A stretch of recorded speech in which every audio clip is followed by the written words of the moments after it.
Welcome back to Game 3 of UCI versus Western. UCI have selected red side. It is 1-1 now, as both teams feeling pretty good about the situation, and we have to see what they have for the next class here, if they are prepared. Yeah, I hope they are prepared. Hope they did some studying in the break, because I think there are a lot of changes both teams probably want to make to how that game went. I think on the side of UCI, they have shown themselves to be one of the best late game teams in the game. And I think if you do want to go early game, I think that's fine. I don't want them to completely limit themselves from picks like the Kalista, because that was working very well. But make sure if you're going to all in so hard on an aggressive early bot side that you pick something that is pretty self-sufficient by itself in the top lane. The fact that there was such an easy answer there available for the side of Western, they could dominate, and the Aatrox was kind of the difference maker in that game. For Western, don't go late game so obviously early in the draft, taking that Jinx blind like that in the first rotation. Let Western, or UCI, excuse me, draft some very strong counters into it. I feel like I'm feeling a Sonateric here. You think it's about time? I'm feeling it. We'll see. It has not been very successful in Collegiate. It hasn't, but it is that late game. We'll see. No, that's not Thresh at all. Ezreal to Leah, not even what I wanted to say. Nico on the side of UC Irvine. Just a few more bans to come in. If anybody either like takes away the Silas or Aatrox, but they usually just trade it. Kindred being banned out from Julius. He had that Nocturne and Kindred game so far. Obviously, Talia hasn't been in the mix. Yeah, pretty good Zac. I like the initiation idea. Yeah, I'm surprised to see the Kindred banned out in the first phase. While it was a good champion for them and made some nice plays, it didn't really feel like it was the issue in that game. It felt a lot more about top lane not having a stable champion, Jax often needing some attention in the early game because the other team's going to attack it. But the Kindred is what they end up taking away. The quintessential Draven hover. That's priority. That's a priority pick. Also, you said not to give away the composition, so there you go. I think giving the Draven first pick is kind of tilting your hand at what you might be doing. But the Aatrox again, Gorica had a great game on it last time around, really taking it to Captain Nuke, especially with the Rift Herald and all the resources that they gave. Hopefully Captain Nuke either gets a better champion for himself if he's not going to be getting help, or, God forbid, UCI actually goes up there sometimes. Hasn't happened yet. Nope. They tried to in the first their first game to save Captain Nuke, and then Avi was just like, I'm going to stay bot, or we're always going to go bot. What's the next pick? Obviously Silas in the first one. Could have that Jarvan come back through for Avi if they're feeling it. Well, you have a few other picks that you may go for before that happens, especially the bot lane, getting something for Youngbin so he feels good, or just lock it in that top laner already. Oh, jungle actually, Hecarim coming through. Well, it could still be a top lane Hecarim. Very true. You remember Licorice busted that out last year to counter the top lane Aatrox. And you can also still potentially go jungle, so it is a flex pick, but I am surprised to see it taken this early on. You could easily have taken a jungler there, a support, potentially a marksman if you want. So this is still a flex pick, and that's why they are powerful, so it's not locking anything in. But if you pick a top lane ranged champion, it is going to be very difficult. Nico already taken off the table, Ryze as well, Vlad, so you're looking probably more to Kennen or something if you did want to play that into the... Like Lucian? Or a Lucian top, why not? Didn't work out for Misty Stumpy, but why not? No. AD carry? Yes, it is. It's going to be that Jinx once again. Pretty mismatch on either side right now. It's interesting that they went for that here. I mean, now UC Irvine, without having their number of picks, they're at the last pick of the first phase, so if they want to go Kalista again, Western can focus on banning out certain supports that would be the more aggressive one. So maybe a little bit better of a blue side strategy if you want an early rotation of that stuff. And as you see UCI not opting to go for that Kalista, maybe it's because they lost with it, maybe because they didn't feel like they wanted to play as early game focused again, or maybe due to the changes in the draft. I feel like Galio Rumble here should be Western's bans. Get it out of Bloodwater's hands. The Galio Kai'Sa lane is pretty strong for them on the bottom side of the map. UC Irvine's banned first though. Orianna. Like it. Don't have to steal that ult anymore. Yeah, not just steal it. Don't need to lane into the Orianna. Slasher had, despite that one bad pathing mistake, had a pretty strong performance, all things considered. I liked your Rumble suggestion. Hopefully we do see that ban. Seconds. But it might feel like a little bit of a waste already with the Hecarim and the Silas showing. So Galio comes up first. Look at Riv doing the color analysis for me. A little homework. I don't need to show up. Good time. The teams are running down the clock here, so they get as much discussion time as they can. Feeling very comfortable about every decision. Zoe getting taken away from Slasher. Actually, something we heard that he plays quite a bit, but haven't been able to see too much of it this whole tournament, really. Yeah, and there's the Nautilus ban. So yeah, I understand not wanting to ban the Rumble with the Silas and Hecarim already showing. You know, that makes sense. Feel like you're banning out top when you probably already see the top laner. And there it is, the Yuumi. Hopefully we get to focus on the bot lane so I can talk about this time, Riv. Maybe. As the observers are like, great top lane matchup. Stick the camera on jungler, AFK. Observers go to get dinner. Yep. They're going to troll you. 10 seconds left on the clock for Western. Short hop, what do you got for the team? Probably going to be either the mid lane or the jungle. That's my guess. Is that good enough for you, Mark? Yeah, that was pretty good. Okay, sweet. I like that one. Cool. Nocturne, no surprise to see that one showing back up. Was pretty strong in the previous, or game one, excuse me. Still? Mid lane Draven. Mid lane Draven. Into the Silas. Urgot. I would be a little surprised to see the Urgot.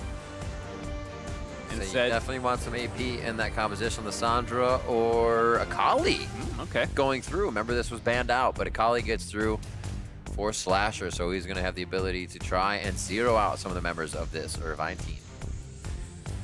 Yeah, now we get to see if that is the Hecarim top or not. You have to assume the Akali is going mid. I could always go top. You know, they are flexible for that reason, but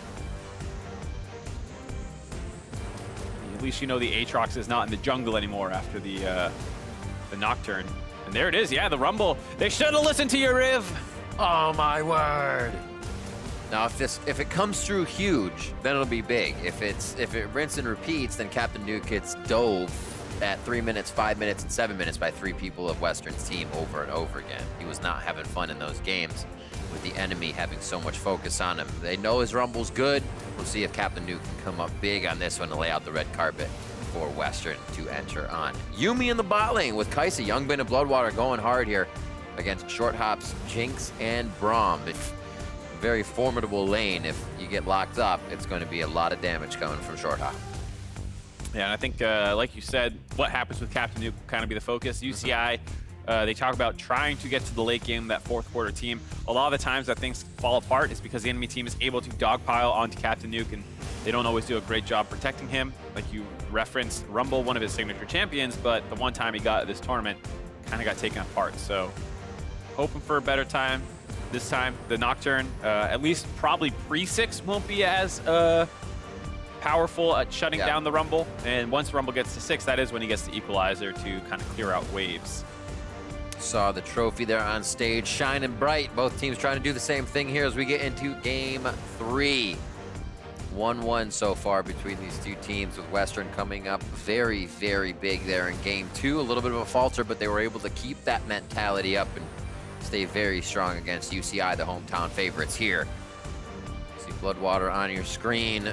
Definitely one of the big players here on this UCI team. A lot of veteran experience, even on the LCS stage, the one he sits on right now. Back into the day, and he brings that experience to UCI's championship team. The reigning champions here of the Collegiate Championship of 2018 winners, looking to do it again. We get the back-to-back. Yeah, I'm excited to see what Gorka can pull off this game. He was a lot of the focal point in the early game for Western. Combine that with that Nocturne, I expect a lot of side lane attacks, but gotta get there first. Yep, and we have a sideline report with Avali and UCI's Coach Man. Thanks, guys. Coach Man, close game 2 for UC Irvine. What was the issue and what's the solution going into game 3? Yeah, really, it was a game actually we were pretty happy with until the very last 30 seconds. I think that we threw at the very end, and the solution is that we will not do that. We definitely discussed both all the mistakes that we made in that game, and frankly, they're the things that we've been practicing out of our guys over this last week. So they got a little bit hyphy after winning game 1, and I don't expect to see that happen again. I like the confidence coming out of you guys, but I do see the Yuumi pick. And when you picked that in your previous series, didn't do too well. I believe you lost the game. So, yes, unfortunately, that was another game that we threw. But in this case, we're using Yuumi in a very different method. You'll see. We definitely, instead of choosing her as a more defensive pick to sit around Ezreal poking, this time we're really looking to have her jump onto the team, dive into the backline, get that Jinx. And I think that the fact that they chose to dive into our own backline while we have a Kai'Sa looks pretty good. Makes it look pretty good to me. So I am expecting even better results this time. What I've learned, what I've learned from you is if UCI doesn't throw, they're gonna win. But thank you and best of luck to you, and back to the casters. Awesome stuff. We'll see if it works out for them this time. They don't feel like the Yuumi. I thought like the Yuumi was a bit of a mistake, but picking it wasn't. They know how they want to use it. Just wasn't able to get it in action. Yeah, and I think like the coach was saying, it's interesting to see how much dive both teams have, and both supports are capable of following up on that dive. Braum with the W forward and the ult, and Yuumi as well can W forward onto frontline and dive as well. So, like the coach was saying, there's a little bit more self-peel for the side of the Kai'Sa, and so she can potentially join in on the dive herself, whereas Jinx is pretty much shooting that rocket ultimate over the top, and that's it. So, might be a little bit harder for the Jinx to survive some of this dive. But there's more to it than just that. There's a whole early game to play out before you get into those 5v5 situations. Yep. Also, side note, one of my favorite names on any team, Coachman. Coachman. It's just a good name. Jungle Man, Bot Man. You could really set up a whole team. Marksman. Ooh, wow. Level 3 actually decides to flash out of that. It looks like he does not have, well, he does have Shroud, just didn't have it up. So he decides to get himself out with a quick flash. So they might rinse and repeat on that. Nice job by Avi to come mid quite quick. Still has Ghost if they need to get a chase down, as they do see each other in the jungle there. Julius and Avi making their way towards top river. Mid lane gets pushed in. Damage going down onto Descarton. Not very good for him. He tries to get up on a scuttle a little bit. A little bit of that damage, and not going to be good. 1-for-1 back and forth. Julius goes down, as well as Descarton with flashes following as well. Yeah, Descarton dropping early, had been getting out-traded by Slasher so far in the early levels, and then gets caught trying to get back to his base. Decides it's better to go for the all-in and get to the strong jungler and top laner who were collapsing first. Couldn't quite get there, but I like the idea, and at least guaranteeing that it's a trade kill back. Well done. And here we see the Yuumi lane. So, I know a lot of people in Twitch chat and on Reddit still aren't convinced, but if the pros know anything, the pros are convinced Yuumi is a strong champion. But the chat is better than the pros. That's true. Okay. Just getting out there. Yeah. So one of the things to note about Yuumi is if you are playing against or playing as her, it's important to make use of her passive. It's the auto attack that gives her the shield, and then you can transfer that around. That's one of the things that is really important, is good W usage, so popping in and out to get those good trades off. I hate it because it's like you can almost Tom Kent yourself. If you can really time your W well, you deny and almost become invulnerable to that crowd. Right, and something that happened just there on screen is that so what people don't know about Yuumi's W is that the cooldown timer to cast it, so there's a 10-second cooldown per champion. So the W itself, you can cast as many times in a row, but you can only go to a single champion every 10 seconds. Except that timer starts counting down when you go to the champion, not when you leave them. So you can actually pop on and off relatively quickly if you've already been on them for 10 seconds. And so a pretty common thing to see with Yuumi's is you pop onto them, you sit on them for 10 seconds, you pop off, get the auto attack, and then when they try and trade back to you, you can actually pop right back on and grab that shield for your marksman. So understanding how that W mechanic works is extremely important. You almost have no chance to go for the Yuumi in lane anymore. Kind of playing as a Morgana, you're like, well, I throw my binding. I either then lose the binding and we have no kind of CC engage or disengage and they charge us, or you just hold your binding all day and the AD carry stands behind minions. It becomes such kind of a slow lane, and you're forced to take these homing missiles all game long. And I'll have to keep my eye out for it. I'm told that you can kind of buffer the W in such a way that you can eat some bindings and things like that. Oh, yeah, and still yeah. get it. I haven't seen that personally, but that's exactly why I think it's so toxic in lane. yeah. So It's so good. People claim you can do it. I haven't seen it, but it is reported by Riv and others that you can It's basically a buffer it. self-Tom Kench. You just save yourself, and yeah, you want to pull your hair out when they do it. So that's where I think the skill cap becomes very high for it. Yes. But then the other opponent's not going to throw bindings at you, so that's when it becomes the slow lane, is you know if this Yuumi can get out, you engage much less. So that is a strength of hers as well. Julius and Hecarim finding each other. Avi looks like he has the upper hand here, and they're going to cut Julius down. He doesn't like that. Descraton able to get the upper hand in the mid lane as well. Hasn't got an assist yet there, though, just a bit short. Had one before, but nicely done. Yeah, Avi looking to bounce back after a relatively disappointing performance on the Zac. He's been one of the best players for UCI this entire tournament and still did his job correctly of snowballing the bot lane, but fell very far behind. This time around, nice deep vision. They had a pink ward to be able to see Julius coming, and he sat in the river. There was no vision for the side of Western, so he had no idea he was getting flanked. And then on top of the fact that both of his solo lanes had pushing advantage to collapse first, nice pickup for the Hecarim, who is off to the races. Yep, BF swords for the bot lanes as well. Caulfield for Julius as he comes back out onto the rift. So he's got a bit more damage if they do find a fight now, but I'm not sure he wants to do that. He's going to farm it up until he hits 6 to try and get a little bit of effect on these lanes. Good hover around the dragon here. Push up by Descraton as they have mid lane priority. Avi's going a bit deep for the next war. They're actually not going to go for the Drake. Interesting. Not time. Yeah, definitely missing some cooldowns. They have previously used them to find the pick onto Julius, so I think some of them are saying, we could force it, but we're better off waiting. We're already stronger with some of these kills in our favor. Top lane's also pushed in. They won't be able to get Captain Nuke there if the teleport comes in from Gorica.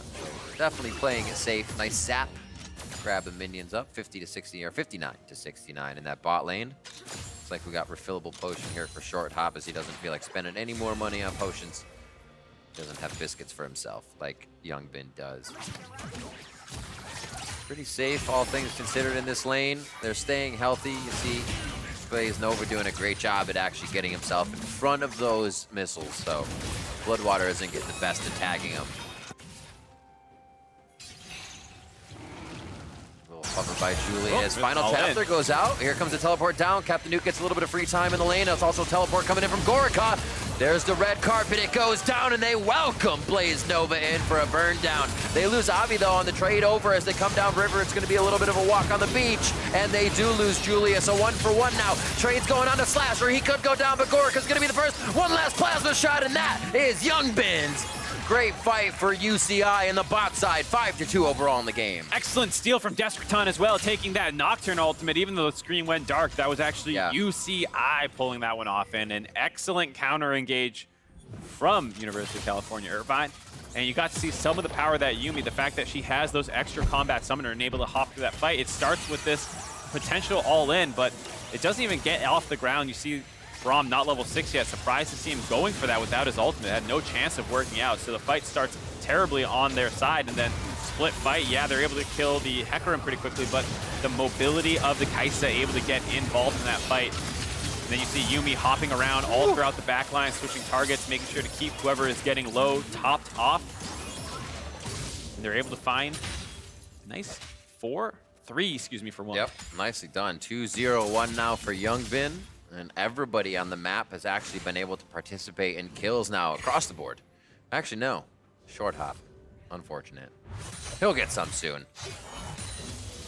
Now 2-0-1 against Youngbin, so it's going to be tough to do in lane. Hopefully Julius can head back down towards the bot and get a bit of that bounty back into the hands of Short Hop so they can get this Jinx going quite well. Aatrox still going to be able to farm, keep himself pretty strong against the Rumble. It's not the toughest lane for him, so they don't have to have Short Hop come up here. They also have that Akali in mid lane.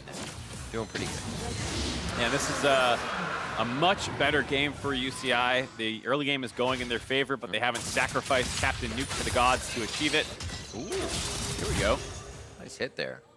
Nice trade by Descraton. This matchup generally starts going in Silas's favor, but especially if you get a red buff. Oh, execute? No, he does not. Oh no! He gets the ultimate, it goes down immediately. It's a one-shot for Julius, and he says, thank you very much for the assist in the hands of Slasher. Bit of panic there for Deskraton. Ended up blowing his Yeah. flash, trying to get in range of the Hecarim.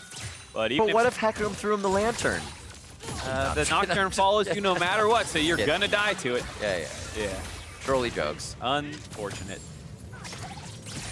Young Ben still has Bloodwater on him. Final chapter comes out as they're going to put that damage. Nicely done with the killer instinct to get out of the way of his Glacial Fissure. And that day they made that look easy with the advantage they already had in lane. It's a storm finish. He's going to have the damage. Uh-oh, Captain Nuke getting involved now. Oof.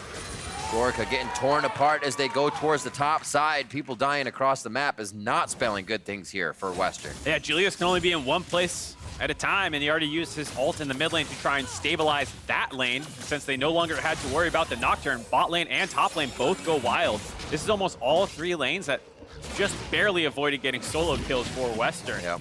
It could have been a complete disaster. With a little bit of free time on the map, Ali Oxen free for Avi. He can get this Rift Herald for himself and put it in any lane. I'm not seeing any plates down. We got a hover there for Rumble on the top side, but they will be able to go wherever and get at least 1 or 2. There's 1 down already for Captain Nuke, who's been pushing in that lane quite nicely. They just got it off a bit of that. Now towards the mid lane. Rift Herald actually for Deskraton, so they want to push out Slasher. Get him out of this lane right away and cause him to roam. Yeah, I like this. Your top and bot lane are already smashing on their own. Yep. The only lane that's sort of in question is the mid lane. So get some gold for Deskraton. He was kind of winning that trade to begin with. You got even more gold in his pockets. He's going to start crushing this lane. Not really sure what Western has up their sleeves to try and come back. Here's this top lane fight that we saw. The Aatrox just getting all in. He was cooking for a good few seconds. Gonna have harpoons coming out of this. The overheat auto attacks. And Scrap Shield to keep himself safe. Avi comes in. It's like the junglers are getting really nice just end ganks on these plays right now. He'll see to the mid lane where Slasher was just able to make it.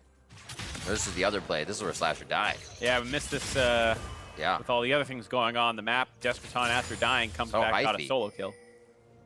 2, 2, and 2 for him is, as you said, that mid lane getting a little bit more love. Ouch. Final chapter again. Short hop just on the edge of this one. Not getting the procs necessary from Bloodwater to make that happen. Julius decides to not go in for the engage. No, they do. A little bit of a late. It's going to be a stand beside me, I should say, for Blaze Nova. Uh-oh, Yuumi. Very back and forth. Are they going to go or are they not? I don't think they can decide. And now the turnaround from Youngbin. A fight on the top lane as well as they go to take down Gorica once again. He falls. And now a possible takedown here for Youngbin as he's looking for a few more shots. Blaze Nova in range. Julius, not really enough mana or entrance to get back into the fight, but he's going to come around again. They stay. Protobelt kill in the mid lane. What is happening for Western? The fight's still happening. It's going to be the 3v3 now as we get the teleport coming in from Deskraton. He is right onto the back line. A great dodge from Blaze Nova. And they do get the kill onto Julius as he agreed for that kill. Going for the double. Blaze Nova down behind the turret. Bloodwater taking the tank as Yuumi. I don't know if they're going to get the chase here, but they are able to run Western around the map in favor of UCI. And UCI takes a 2v3 in the bot lane, doesn't actually find a kill until Julius wraps back around, and during that time, Avi goes top lane, finds a kill. Deskraton gets a solo kill in the mid lane before TPing down and helping secure that turret. They are crushing them all over. It literally shows you how well the kind of kit works with Yuumi and being alone there. The zoomies, the double heals, keeps him alive, fights across the map as well as this was going on. We'll see how it really went down in mid lane. Was there an ult steal? That seems to be down for Silas, so it was actually just a play to and kill as we go back to live here. Jungle's getting cleaned up on both sides. Good forward wards on the side of UCI as they can see down into the blue side jungle. And it looks like they're trying to get themselves resourced up and back into the fight. Slasher trying to do a bit of that vision himself. They don't have too much forward wards. They don't know where UCI is coming from, and that's the first step at stopping the snowball. Get that vision on the map and clear your opponents. Right now, they're having a hard time keeping any of that security system around. Yeah, I mean, this is going from bad to worse as this Infernal Drake spawns. You're hoping, well, maybe the snowball won't be too bad, but with a Mountain and now an Infernal, you can be sure that they'll be looking at that Baron buff almost as soon as they can do it. They have a very strong Baron buff team with Hecarim and Kaisa, Rumble, basically every single member is good at it. 8 plates to 1. It's hard to feed 5 off 1 plate. Can't do it. 11-3 here, and that's going to be a 7,000 gold lead you're looking at right now for UCI. The ability to push the game forward now and not get themselves into too greedy of a position is kind of what you want to see next, making sure they use the advantage and don't allow the opposing team to scale at all. Yep, definitely the concern that they don't have the scaling advantage, even if they were able to take it late. I think, you know, That's right. A lot of people love Silas's late game. Kaisa, no joke, as well as Yuumi actually making very good uses of Kaisa's ratios. The fact that you give those over and Kaisa can benefit from both of them is very impressive. 4-0-1 Kaisa as well. Youngbin being touted as one of those kind of most veteran currently within the collegiate scene. Obviously, we've had LCS players and whatnot, but everybody looks up to him due to his work ethic, his skill, his ability, and his just want as well for himself to go pro again is so big. It really gives a lot of people things to look up to here. And Short Hop knows this was going to be one of his toughest opponents throughout the entire tournament. It shows why. It's a combination of the entire team that really helps. Nearsighted now as he tries to get away. Not looking too good for the side of Descraton. Flash down, and so is he. That's going to be a shutdown as well. The bounty goes over. Feels good coming in for Slasher. But what can UCI get on the flip side of this? You have them going up to the top lane, the Yuumi Hecarim. So much mobility. Bringing in the crowd control, and that is the final chapter in All She Wrote. Coming in for the kill on Degorica. Now he's kind of getting what we call the Captain Nuke treatment, where he is getting multiple members from the opposing team in his lane over and over again. Yeah, and that's the thing. As soon as Julia shows one place, UCI is always answering somewhere else on the map. They were sieging up the mid lane. They took that turret down, and then Gorica was not prepared for them to be able to rotate up to the top lane, gets caught out. And Descraton, you know, it's okay if you're pulling pressure towards you. Maybe a little late on that flash, knowing that Julius didn't have one. If he flashed away before the fear tether went off, might have been able to get away. Perhaps a little greedy there, but in the end of the day... See, this is insane. Oh. Yeah, Yuumi is quite strong with divers. Absolutely insane. As soon as you have somebody that can go crazy on your team, Yuumi allows them to wreak havoc on everybody. Finally getting that Infinity Edge into the hands of Short Hop. He just completed that. He was sitting on 800, was able to get an extra 4 after that critical cloak and put his main item together. He is a full item behind, however, still Rage Blade build after that item. And Youngbin is so ready at 5-0-1. Uh-oh, here comes number 2 onto Descraton. 2v1 on the bot side. He could use that himself to deny vision, but it's not going to do too much, and nobody else can really get to the fight at this point. Take it, yes. The Youngbin actually does. They do have the killer instinct to get in. Nicely done with the final chapter once again. It seems to always be up. That crowd control is just locking down Western right now. They are fighting fights on all fronts, and it is not working out. Nuke's gonna burn down Blaze Nova, and they're gonna have mid priority to take down this turret dragon, something they might be able to grab soon as well if that spawns. As we just see who needs Chase on a Short Hop. Who needs the dragon? You can keep going mid lane. This is the aggression that beautifully done. Execute. You love to see. As soon as he landed that W, Youngbin knowing he can get that kill with Yuumi on his back. The fact that you can transport the Yuumi with you for that dive was incredible. And Descraton, after baiting the engage, had backup from far away coming in to save him. And out. Youngbin feeling good. I wonder if I can actually get onto Youngbin to see what he's gaining here from Yuumi. Every time she jumps off, we'll keep an eye. We'll see this bottom fight. Again, Descraton trying to do what he can to keep pushing the sideways. Starting to get caught a little bit, but it does not seem to be slowing UCI down at all. Nope, not at all. And there's that long-range Kaisa W, just able to get in range, flying in with Yuumi ult. Yep. Able to grab that one, and then Hecarim was flanking to stop the bot lane from Western to be able to collapse and help them out. So really well done by UCI, knowing what Western is trying to do, keep attacking side lanes with the Nocturne and be more prepared to rotate from the mid lane over. Clear towards the top.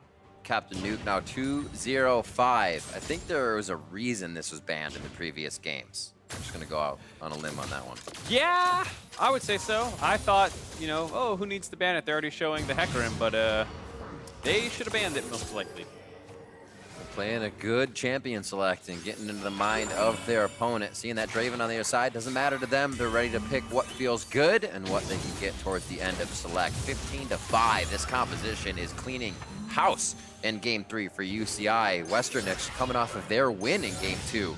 So we thought that's where their momentum would be with UCI on the red side, their counter pick.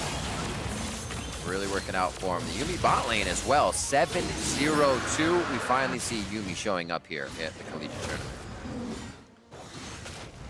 Yep, no one else seems to be playing it. Bloodwater was the first one to play it, the only one to play it here in the second game, having a much better go of it. And looking like it might be something that needs to be considered to be banned for Western moving forward. This was such a dominating bot lane performance. And now they find them trying to hide in the jungle. Oh, what a final chapter. They are going to get one. Nice. Completely gets the killer instinct behind the shield of Blaze Nova. Now they're going to be able to take him out from behind. And what a double kill and combo coming in as well to take down 3 members of Western. It's on to the Baron now. The objective is there, and Descraton still out on the side lane, keeping control of Slasher. I really like the idea for what Western was trying to do. You're losing the game, find one of those death rushes that always seems to be the way back into the game, but a nice blue trinket spotted it coming, and then you see the expertise on the Kaisa and Yuumi combination there. Beautifully done by UCI, and looks like they're setting up to go to game 4 already. Absolutely. See how this happened one more time. Quick fire. Tag with the plasma, wait for the Braum ult, and then take the Kaisa ult in so you can't get interrupted by the knockup. Super well done by Youngbin, and then you have Captain Nuke just throwing some damage in over the top. Combos are so clean that they're able to use right now, and they all just completely mess with what Blaze wants to do, what the team wants to protect. You're feared out of actually having a good placement on your shield. You're trying to do everything you can, and it's falling apart. I mean, that's what happens when you're down 13,000 gold right now. It looks like they're trying to put the finishing touches on from the side of UC Irvine. Yep, another play to the bot lane. This time Captain Nuke is the target of it, but he did a lot of damage to Julius. Might be able to scrap out here. Oh, the 2v1. He says, you're in the ring with me, boys and girls. And it is going to be the kill over onto Julius as they try to get him with Slasher on the Akali and Julius on the Nocturne. The base is now open for UCI to play in, and it looks like they're going to start to turn it into shambles. Western with one final fight to have in front of their Nexus. Don't know if there's anything they can do at this point. Down a man. Down Baron buff. 12 seconds there. It might just be another push. They're waiting for kind of that step out from Gorica, from anybody on the team.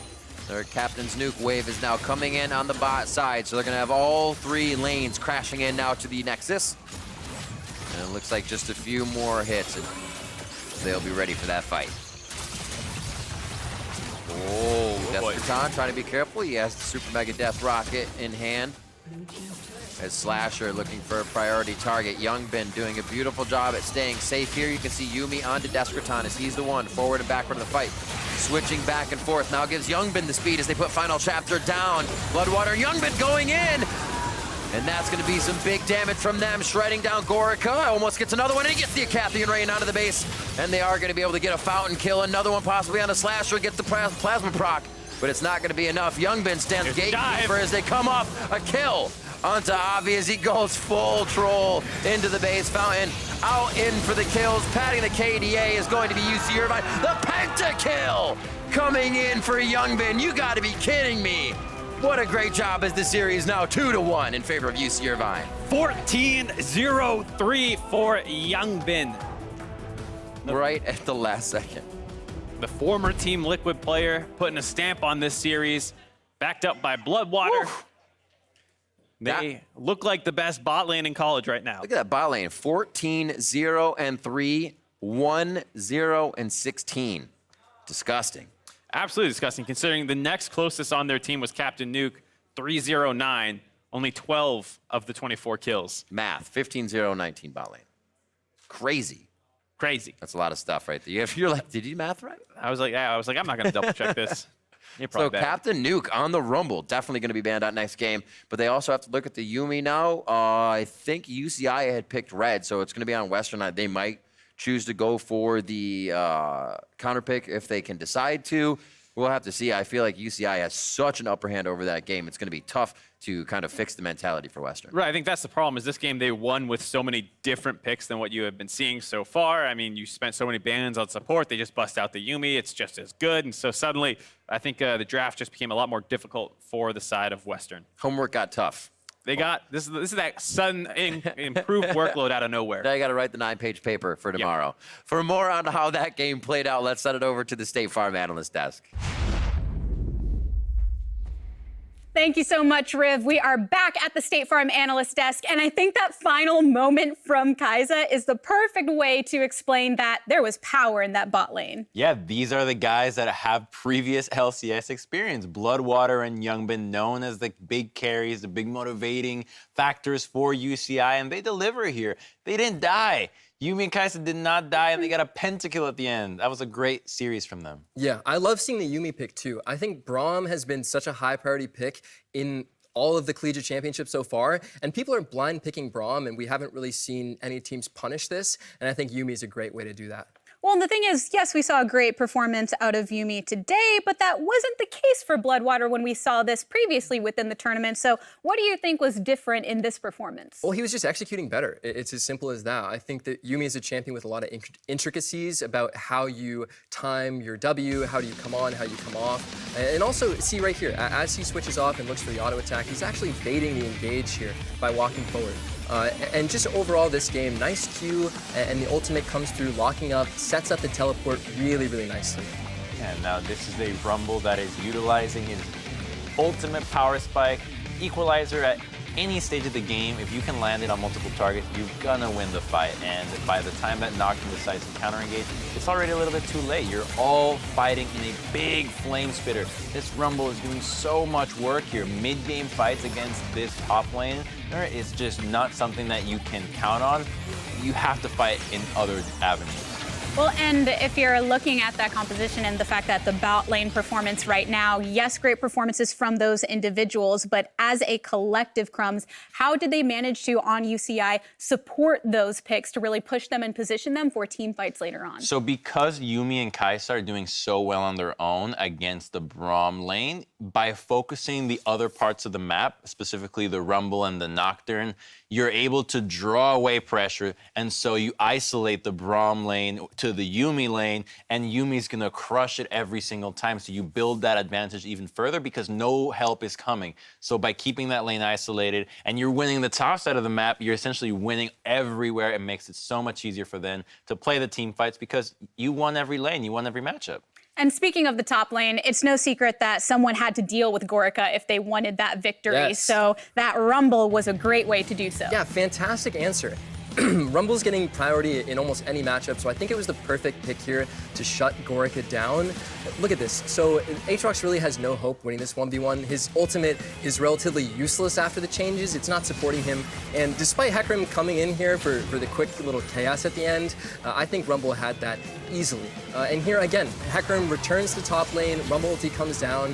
Aatrox is ulting, but it's just not getting any value. And the fact that they're able to focus jungle resources up in the top lane because of how self-sufficient the Yuumi lane was, made it a really effective strategy to shut down Gorica. And it wasn't just against Gorica that we saw the Rumble performing. Even later on in the game, he as an individual seemed to be really holding his own very well. Yeah, I mean, Rumble is a champion that is difficult to kill. He's actually quite difficult to dive. And if you're playing harass lanes, this scrap shield lets you stay in lane for quite some time, considering you're going with a Doran shield as your first item. So the itemization, the builds, the way that his abilities interact with trading patterns in the lane make him a very sturdy top laner, to the point where you get dove, you can always equalizer and clear the minion wave as well. So you're actually really good at rotating and keeping up pressure, even if they're trying to focus you. We saw the powerful individual performances, and we also saw the synergy that Yuumi supplied when it came to these team fights, and what a beautiful sight it was to see.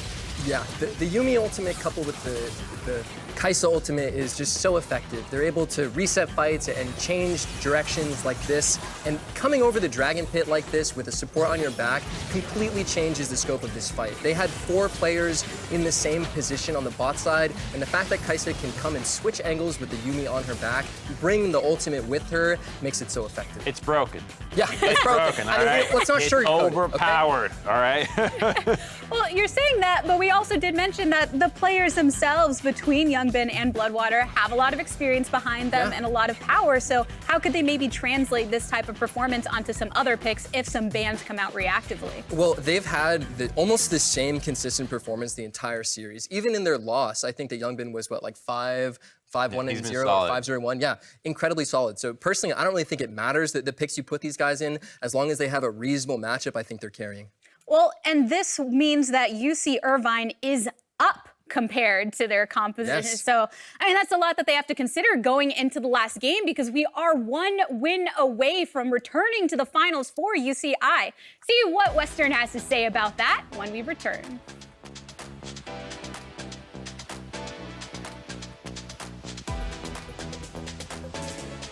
Save Evan, save Evan. I got you, bro, I got you. Oh. Merf ending. Yo, Youngmin, go. You ready? Wait, no, not my kitty, not my kitty. Oh. I'm a psychopath, bro. I'm a fucking psycho. Me. Yo, save